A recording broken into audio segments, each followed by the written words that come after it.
Hello, hello, and welcome to Four Wheel Tech for July 14th, 2024. This is Season 1, Episode 17. I am Mayor Watt, and that is the visualizer for the Sentient AI, who is present. I try to be. Good evening, ohmTown citizens, and welcome to Four Wheel Tech. Yeah, not always. I know that sometimes you have assignments. Today we're going to be talking about the lowest selling production cars, the worst car ads, dealership sues and seeks class action status, Fisker recalled again, the cutest little race car, sedans are going away, traffic stop of the third kind, Lotus crashes its supercar, the cyber QTS Coupe, and NASCAR goes electric with prototype reveal. So that right there is four-wheel tech. Let's see if I can reach up far enough to touch it. No. Oh no, you lost your finger again. Lost my finger. Look at that. That's what happens when you mess around with the borders of a green screen. Anyway, welcome to the show. Everything's powered by ohmTown.com, so go over there and become a citizen. In the meantime,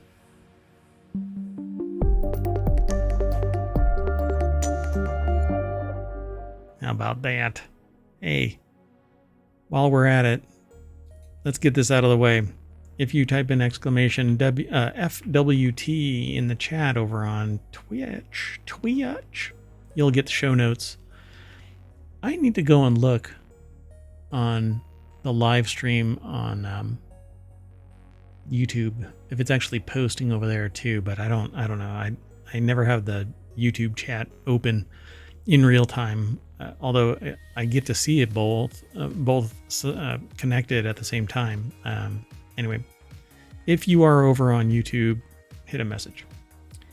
In the meantime, if you want the podcast, hit !pod and you'll get the podcast links.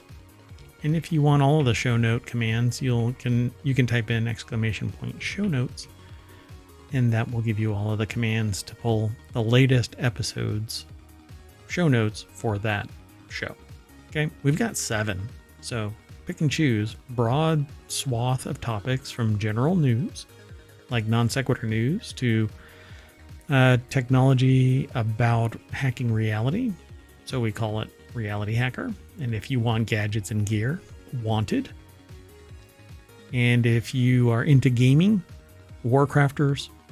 If you are into movies and TV shows being streamed and all of that kind of stuff, we have an entertainment show called The Continuity Report. And if you want deeper tech, you go to Technology Today. If you're into automotive tech, four-wheel tech, and eventually a music show called Mix War. It's in the works. But even my inaugural show had DMCA notices. So considering it was my own work, I don't know why. We'll talk about it when the show launches sometime in 2045. Anyway, maybe by then the copyright law will have caught up to reality. It'll be caught up to 2017 and we'll still be screwed. Anyway, the first article for today. These are some of the lowest selling production cars of all time. It's over on the Four Wheel Tech channel on ohmTown.com, which happens to be a show here on twitch.tv/ohmTown and over on youtube.com/ohmTown. Sorry, I'm like a meerkat. If somebody throws something in chat, what? Sorry, I got 2 different chat. Oh my. I've got 3 different chat windows. One for YouTube, one for Twitch, and one that's combined. I mean, you better not do too much of that, or you're going to give yourself a neck injury, especially if they're in different directions. Yeah, my eyes will go in 2 different directions like a chameleon. Help with my driving. So the first article says, unfortunately, not every car hits the market is a hit. From poor market timing to price to just a lack of general interest, like sedans. We'll talk about that soon. There are many reasons a model will fail. I don't know. I don't see that. I don't see many reasons, right?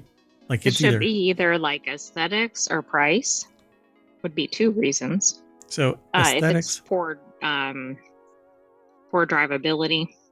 manufacturing. So poor driving, or sorry, um, the industrial design, the price, and then, well, that's it. I mean, there's one or the other because the rest can be categorized within those. It's kind of like when the reports come out and say, 95% of all vehicle accidents are caused by excessive speed. Well, I was in the Right, was parking the lot. car moving? Yes. So while those reasons can be lost to history, what lingers are the sales numbers. Poor sales speak volumes and can have dire consequences for a model. Or it can, never mind. There's some models that are out there that are complete shite. Anyway, Lawrence Hodge over at jalopnik.com put the article together. When you factor in the engineering and time that went into these models, they were more than flops. Very, very expensive flops. This is a slideshow, and maybe everything has worked out well. The Acura NSX second gen sold 1,510 sold, plus final 300 Type S vehicles. I think Okay, that kind of surprises me. I mean, I think it was an expensive car, but I would have thought many more. Yeah, what's the price of this thing? Something like $150,000. It might be the R. Or hold on. How much did the Acura NSX cost? Sorry, I'm doing it all at the. Starting at 117,000. Yeah. All right, let's go on to the next one. There's 17 of them. I don't know if we'll go through all of them. You got to kind of push you all over to, check these out on your own, and then come back and yell at us. You don't know. You don't know anything. Well, a lot of this stuff is opinion, and Everybody there's has going to be one. disagreements with these kind of lists. Like a butt. Everyone has one. You heard it here first. If you're surprised by that revelation, turn around. Alfa Romeo 4C only sold 2,100 of them. The Buick Cascada looks like a dolphin with wheels. 19,431 of them. I don't want to go through all of them, do I? How about list them? Which one do you want to look at? The Fiat. This one? Or the Sure. 500? Either of them.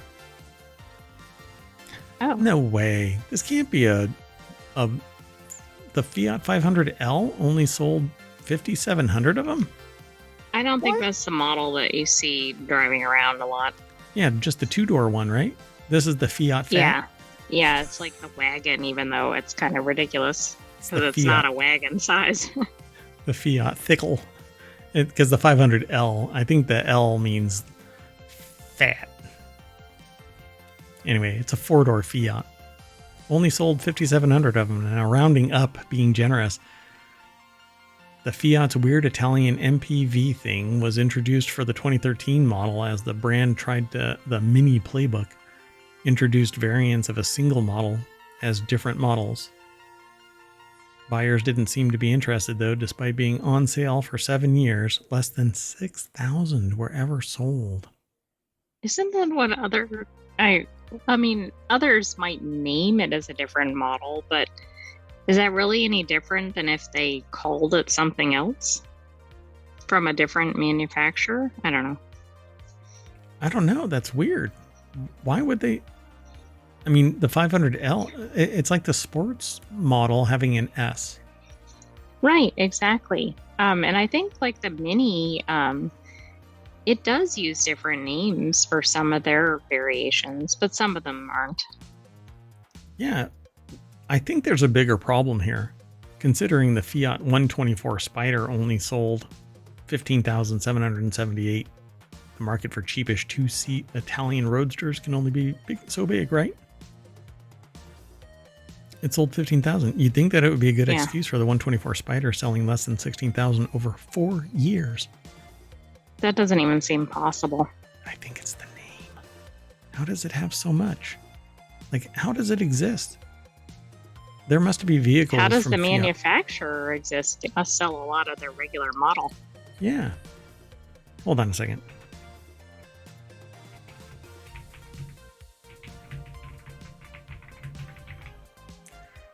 So, yeah, the Fiat 500 is Fiat's most popular model. Well, maybe everybody who loves Fiat is like, I'm only driving the Fiat. Specifically, the Fiat Panda Hybrid was the bestseller for the 12th row in a year. Together with the Fiat 500 Hybrid, the brand reached 66.5% of the share in city car segment.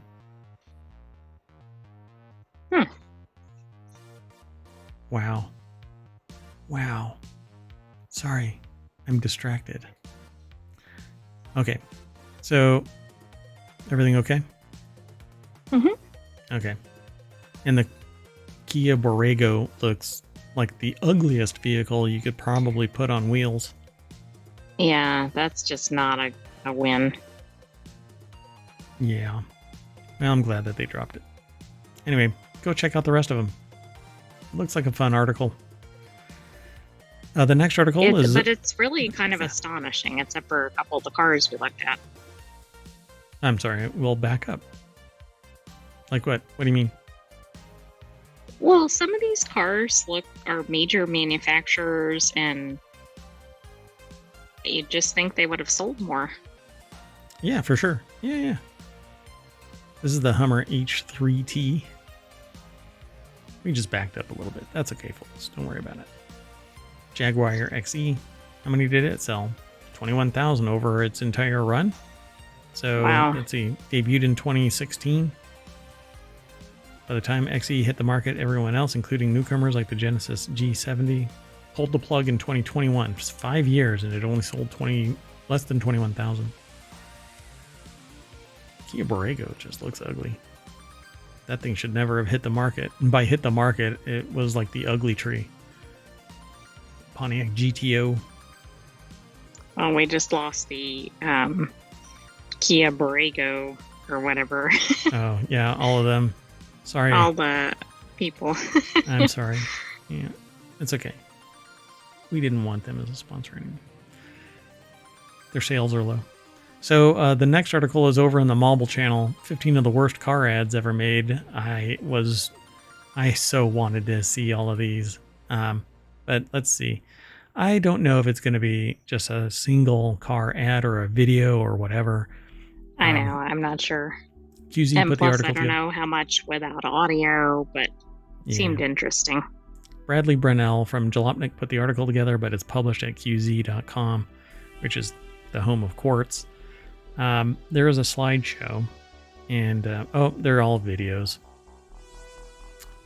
Yeah, so I wonder if any of them are visually worth watching without the audio. Los Angeles Toyota Camry effect. It's grounded to the ground. North Hollywood Toyota dealer. Oh, these are like dealership videos too. Never forget that Toyota Camry has the stuff that guys like. Rims and the sleekness of the body. This will always be the worst car ad of all time. Congratulations, Toyota, you did it. I wonder if I can...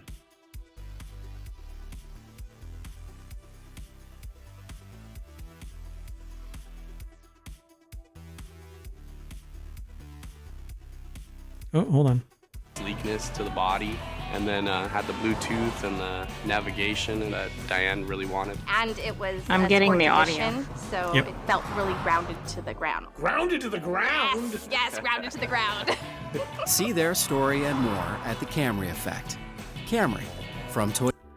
Wow. That is grounded to the ground. And that I mean, it it's says not rims, like a used car commercial. Rims and the sleekness of the body of a sedan. All right. Yeah, I don't know. How about the Kia Super Bowl commercial from 2018 with Steven Tyler? Feel something again. Man, digital de-aging is terrible and always looks like crap. A lot of people like this ad. but it was always stuck in there in the author's head as always being awful. Hold on, I need to back up. So, yeah, I said who the article was by. So, let's go on to the next slide. So, which one do you want to see? Dodge Challenger Freedom commercial. Bald eagle screams and someone throws a crate of tea in the ocean. Oh, wow. That's what it means to be let's America. not do that one. Yeah, too soon. Boston, you can just be normal for a minute. This is a... Oh, look Sure. at the title. It says Smart Pop. Oh, look at this guy.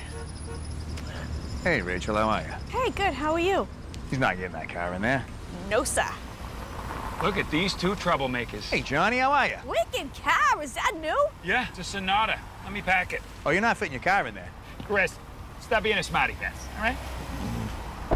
Look who's got Smart Pack. Smart pack. Just hit the clicker, car packs itself. It's smart. It's wicked smart. And I can pack it anywhere. How about Dorchester? Packed it. Foxborough. Packed it. The garden? Packed it. Saugus. Packed it. Swampscott? Revere. The harbor? Are you kidding me? I packed it and then unpacked it. You unparked it? Kid. Game changer. That Sonata ain't got no driver. That's all right. He's got smart park. Hey, you can back there. He's got smart pack. Hey, whoa, it's Big Poppy. Wicked smart.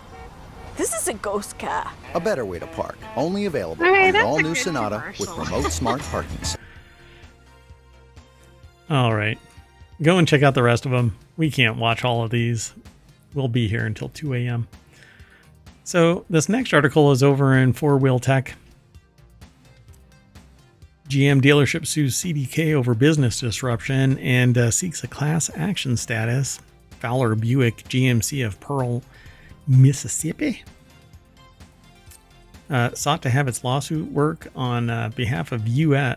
CDK customers who were affected by an interruption of service. John Hooter. It's over in autonews.com. I won't be able to talk about it. Anyway, CDK Global alleging business disruption because of the dealership management system provided recent outage following 2 cyber attacks. Anybody that was negatively impacted by it suffered financially. Yeah, they could. They could. But turn it this into moves so class. fast, right? I mean, I don't even know if the hack is done. I don't even know if it's completed. Like if they've actually got their systems back up and operational. But I find it really interesting. But without a doubt, I think that anybody who relies on a single point of service and it fails means that they have to stop doing their operations because they didn't have continuity of operations or any type of policy and procedure in place to bring back the fundamental operations to the individual service dealerships. This is why I don't like live service. It was software as a service that was compromised at its core and impacted every dealership that was utilizing the service. But it's really fascinating that it's an individual dealership, I think. Well, somebody had to, pull the ripcord first. Maybe others will pile on. Yeah, unfortunately, I didn't log into this account. So. Anyway, let's keep moving then. This next article is over in Four Wheel Tech as well. Fisker Ocean recalled again for a second defect that can cause full loss of power. We talked about this previously in the week. This is a weekly show, and so we brought back some of our favorites. National Highway Transportation Safety Administration announced a new recall for the Fisker Ocean, and it's another bad one. According to NHTSA, there's a chance that the water pump will fail, causing loss of power as the battery management system sends the electric vehicle into limp mode. So, because the battery can't cool itself. Okay, another problem with electric vehicles. This, though, I think is a manufacturing problem, not necessarily Fisker's direct fault, but... How many other problems could they have? I mean, they're already in bankruptcy. They've already had basically a full recall of all the vehicles. Like, it's odd. What's interesting is that they're in bankruptcy after coming out of a bankruptcy after a complete failure. They they had stopped operations in a previous iteration. Right. They come back, they resurrect themselves, and then I don't know what, they, in a fit of whatever management direction, they drive over themselves with fully automated driving. But then they end up in another issue where the doors just stay closed. Yeah. I mean, everybody seems to love this car wash mode. I just don't get it. Yeah, exactly. There isn't What really much to say. consumer says, I want to be locked into my car with no way to get out? Yeah, exactly. In limp mode. So this would probably fall under the lowest selling production cars if this would have gotten to production. Because I think that this is like maybe hitting, I don't know what qualifies as production vehicle, but not even hitting 8,000 vehicles may not be I see. production. Right. These are like lower than the ones in the other compilation, right? Well, there was one that only had 2,500 cars or something like that. So okay. Maybe this is actually in the higher end of a production vehicle, because if it's tagged as a production vehicle, then I guess it counts. But this is horrible. This is horrible. And it's such really nice design. It looks so nice. Yep. Shiny apple, rotten on the inside. So, yeah, if you own a Fisker, I'm sorry. There's 2 times in a Fisker owner's life where they are truly happy: when they buy it and when they sell it. Yeah, but good luck selling a Fisker right now. Yeah. Well, somebody's buying all of the. That's true. That like a car drive service, something like an Uber, but it wasn't one of the major ones. Yeah, it's like this. I don't know what you call it, but it's a drive service where they'll loan you a car. I guess I don't know. I wouldn't buy. Yeah, maybe one. It's like a car rental company. Yeah, why would you want one? You don't have any maintenance available. Do an engine swap. Put an ice in it. Oh goodness. Well, yeah, maybe that's what they're gonna do. Totally. I mean, that is like the what do you call it? This is like the desecrating the Fisker. Pull the hood off and then just put a big old V12 inside this thing. Anyway, the next article is over in 4-Wheel Tech. You can buy the world's cutest little race car for just $15,000. The great thing about vintage racing is that you don't have to be super aggressive if you don't want to. If you have the opportunity to race against some great competition and have a lot of fun, but you can err on the side of preserving the car, or even blame your lack of pace on some period correct piece. So we can buy something like this. An Opel GT that is ready for vintage racing could be your entry to the sport. What do you think? I mean, it doesn't really look like a race car to me, but also doesn't look cute to me. Right. I'm not sure about the headline on this one. Yeah, this is being generous. It's I think kind of a weird vehicle to me, but I think it's because of all of the racing accoutrement that's on it. Like, yeah, it has a roll probably cage. would look a little less odd, but there's something about the shape of the vehicle or something that looks strange. Like the front and the back don't look like they're on the same car. Yeah, it's a little derpy. So it says, I could hang with you guys out front. I just don't want you to blow up that transmission. These things are practically made of glass. Who cares? You don't win anything more than a ribbon or a plastic trophy anyway. That's why you should buy the Opel GT if you want to start getting it on track. So this fully prepared F-production Opel GT absolutely looks the business. As the mini Corvette of its day, the German-built wonders have always intrigued the author of this article, which I'm going to back up and say is Bradley Brownell over at jalopnik.com. All right. Oh boy, this car. Oh, this may need some work. Yeah, I mean, but it's designed for racing. Again, Yeah, I don't call I this know. cute. They just look so damn cute, that's what the author is saying. Saying it again, just because you say it, fetch isn't going to make it happen. I thought it was going to be like a Fiat or something. Yeah, and something production. This is like hacked to pieces. So this little car would have weighed just over 2,000 pounds when it was fresh off the assembly line, but the one-piece fiberglass front and rear clips, a stripped interior, lightened everything. It's probably a bit under that as it sits. Under what? 2,000 pounds? A good bit, yeah. Yeah, a good bit under that. So 1.9 liter 4-cylinder under the hood made an honest 102 horsepower, which it was sprightly, if not robust. The listing for this car, quite a few motorsport specific components. There's too much to dig into, so they'll drop the Craigslist ad here. Yeah, I don't know. They don't really say much. I mean, they say what it is, but this vehicle is not what it was when it started out. So all of this is fiberglass front and back. You know how you said it's two different cars? Pretty much is. Yeah. The doors are probably the only solid part on the car that isn't fiberglass. So the hood, the back. Do they do that for being lighter? Yeah. And it doesn't cost as much to replace if all hell breaks loose. All right. I'll let somebody else buy this car. It's not being added to Wanted, which is another one of our shows. Go check it out. Moving on. Next article is over in four-wheel tech as well. Sedans are going extinct, and these are all of the ones that are left. Once upon a time, sedans ruled the automotive landscape. They were the go-to mode of transportation for just about everyone, but oh my, how times have changed. The author says by their count, there are just 56 sedans left on the market, with at least 6 already scheduled to die sooner rather than later. So it is a slideshow. It's over at jalopnik.com.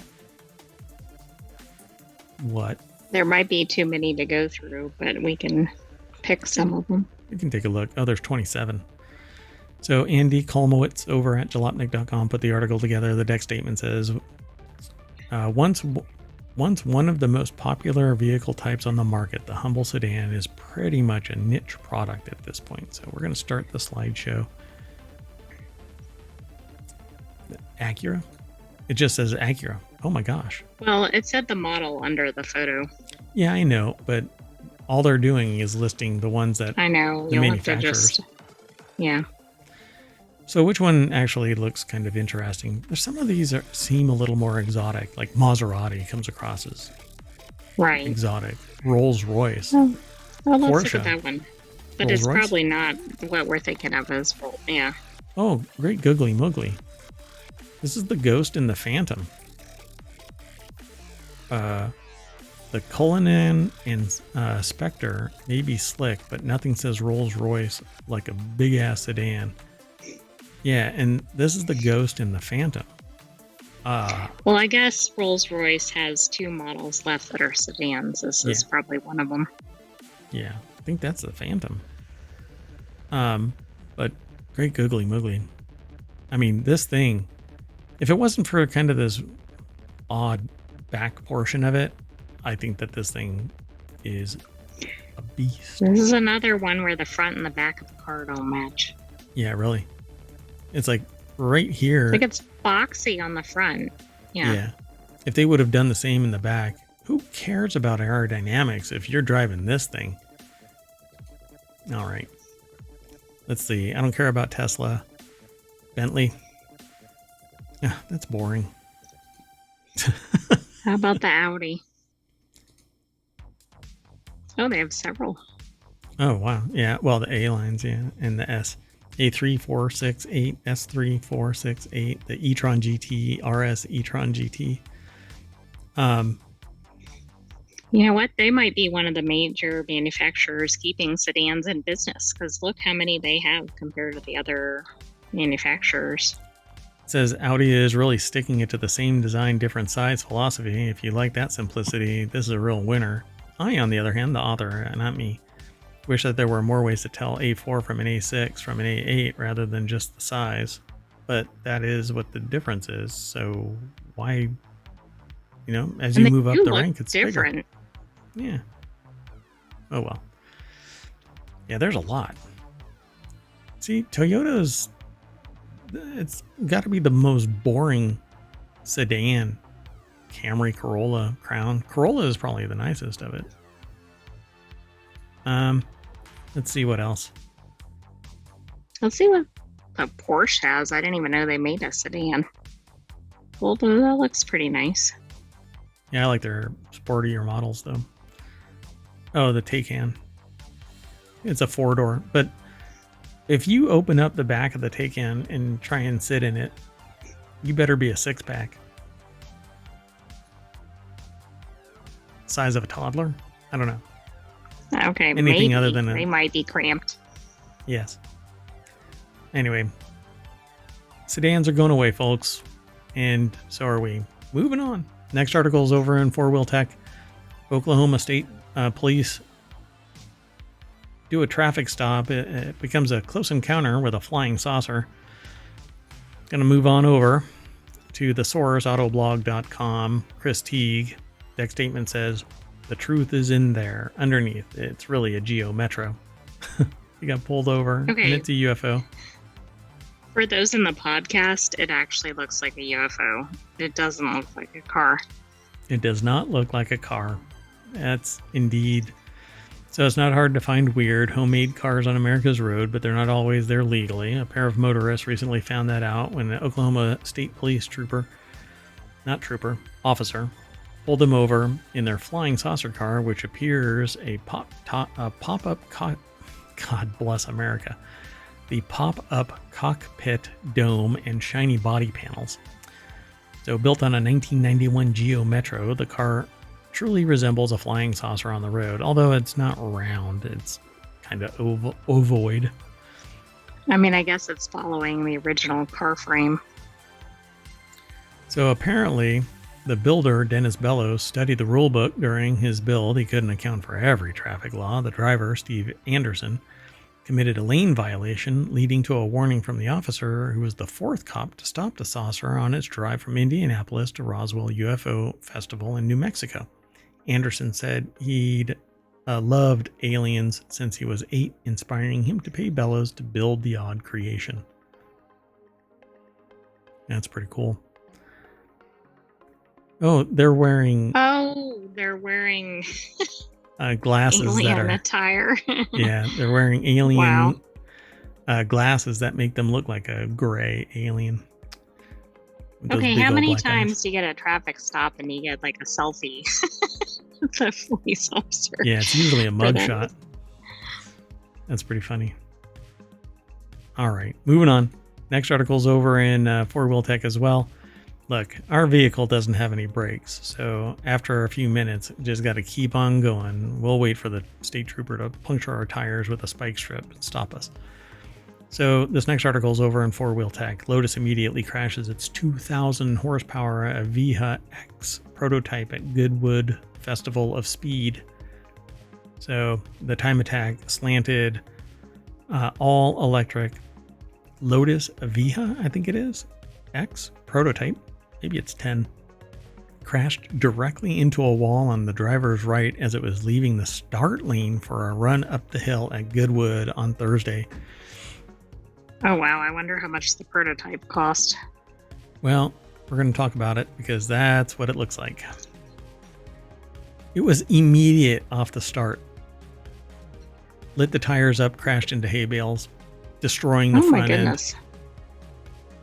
They say on the driver's right side, but it isn't really. I mean, it's the front right tire. It was kind of, it was kind of head on, but sideways. Yep. It just kind of pulled into the right tire and destroyed the front end from that point on.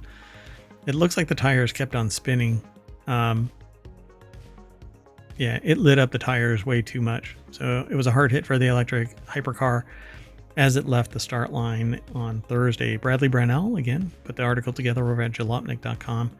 I'll let you all go over and take it all in. It's a $2.3 million electric British exotic. Oh no. With the kind of power it all happens in an instant, and something just didn't line up quite right when the driver went into burnout mode, clattering all of the carbon right off the machine. Damn.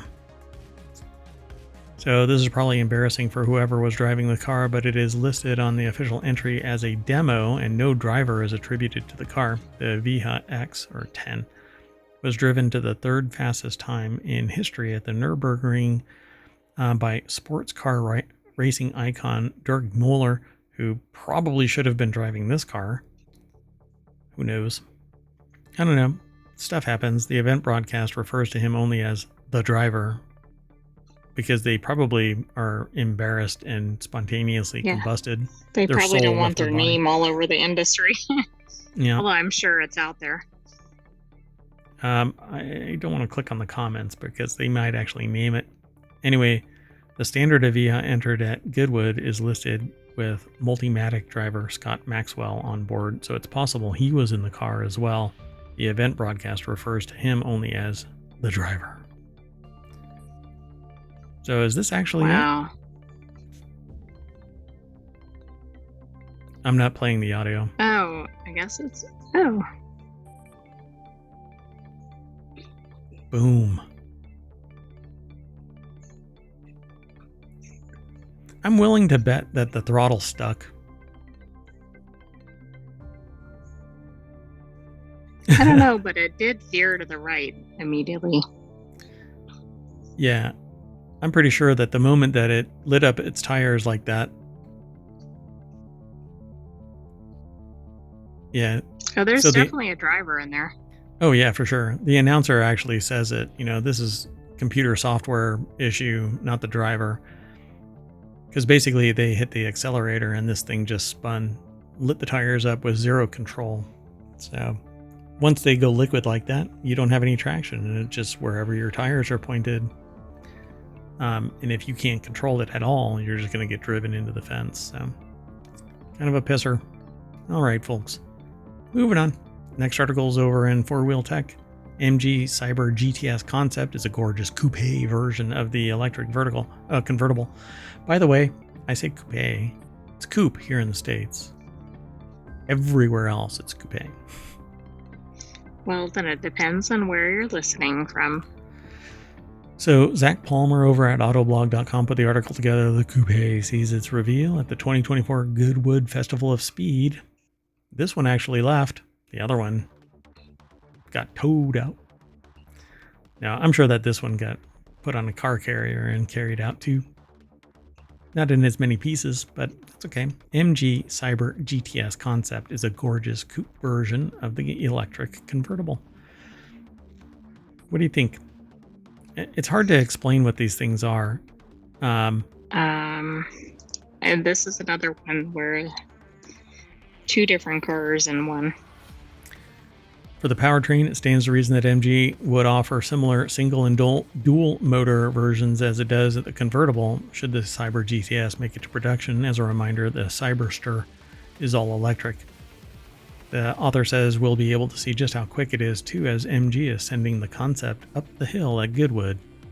We don't know what the status of this car is, but we know that the other one, the Lotus, well, it's not with us.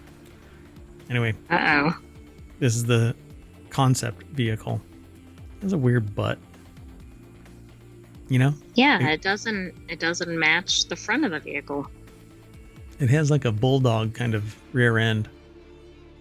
You know, like the face of a bulldog, how it Oh, right, it's like upturned. jowls Yeah. going up curved.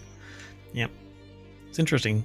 It's very dolphin-like in the front. Yeah, you know, it's again, the front half doesn't match the back half. But it does have a neat name. Cyberster. Yeah, the MG Cyberster. Yeah. MG Cyber STS, actually. Or GTS, sorry. The MG Cyber GTS concept. The MG Cyberster is adding a roof at the 2024 Goodwood Festival of Speed. Yes, in exciting news, the MG Cyberster GTS concept just debuted at the Hill Climb event, and it sure does look good. I don't know. This looks like a That Fisker. looks like another car. Yes. It looks like a Fisker in the front. All right, let's just move on. The next article is over in the Wanted. This is the last article for tonight's four-wheel tech. So NASCAR unveils first electric race car prototype. So if you haven't heard, this is in Wanted, by the way. I'm not much of a NASCAR watcher. I think going around in a circle and an oval is left hand, left hand, left hand. Left Right, hand. but this is a big deal for the industry.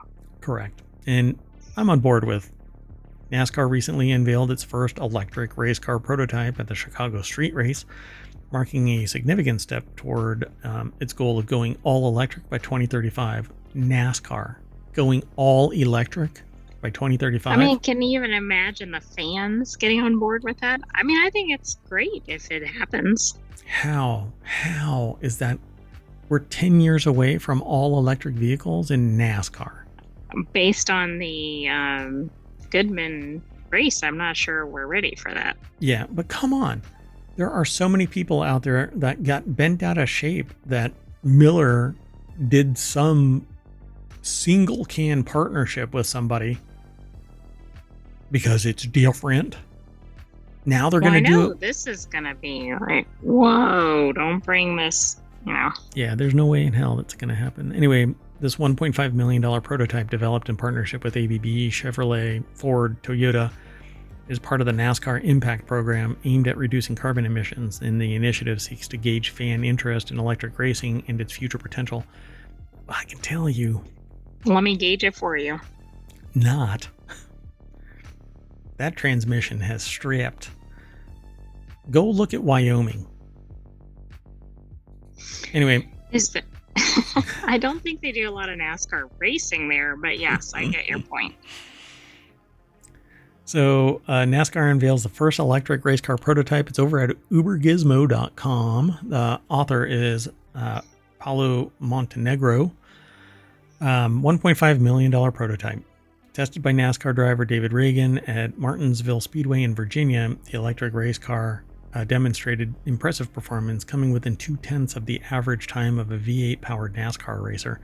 Despite having twice the acceleration and remarkable braking ability, the car's overall weight limits its speed in corners. Reagan noted that while he could have pushed the car faster, the current focus is on collecting comprehensive test data rather than risking hardware damage. Continue reading. That's awfully responsible. I know. No, you're supposed to push it so that it smashes into hay bales and costs $2.5 million. So these motors are powered by a liquid-cooled 78 kilowatt-hour battery with additional energy derived from regenerative braking. This technology converts kinetic energy into from braking into extra power, enhancing the car's efficiency. It's such a like regenerative braking is this bingo electric vehicle bingo. So like it has bingo, yeah. Yep. It has 3-starred UHP 6-phase motors. Man, that's a lot of power being pushed into motors.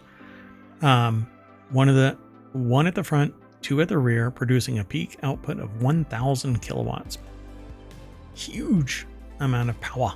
And it's instant on. That's why that car instantly spun its tires and smashed into Oh, them. right. Because they get started much faster than ice. Yep. It doesn't have to spool up. As we've seen in other articles. Mm-hmm. Yep. So, however, unlike traditional gas-powered V8s, the electric race car lacks the iconic roar, a feature NASCAR plans to replicate using artificial sound through an exterior speaker. Simulated it. You know, they should totally hack it so that it just makes like a bubble sound. Okay, that would be funny. It sounds like what is the cartoon Spacely Sprockets and the robot.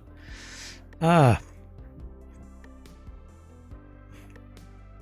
old 70s cartoon. Is that the Jetsons? Jetsons, thank you. God, it made this little putt-putt bubbling sound, and it needs to sound like that. Every NASCAR vehicle needs to sound like a Spacely Sprockets vehicle. You know what? You just focus on whatever it is you're doing. That's it. We're done for tonight. I'm slamming on the brakes. I'm getting out of the car. That's it. I'm gonna park this car in that hay bale. Don't make me turn this car around.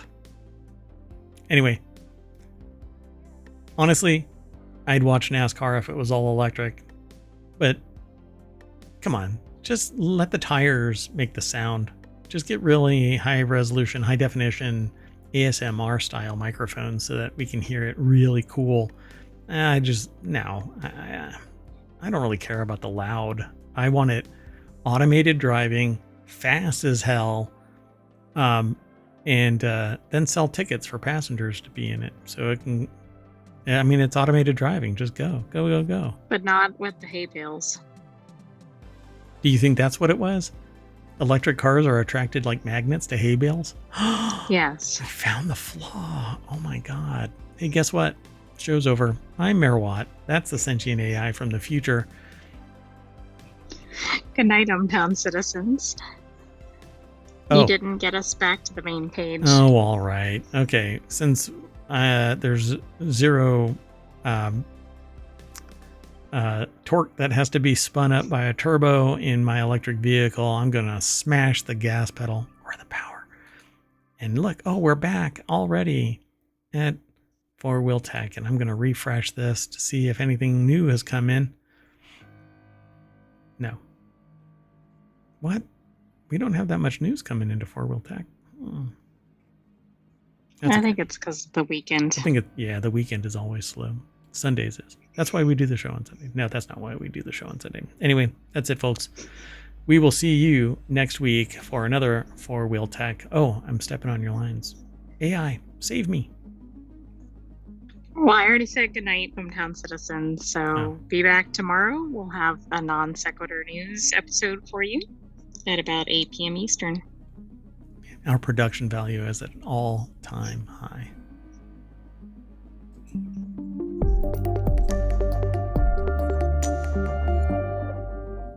Beep, beep.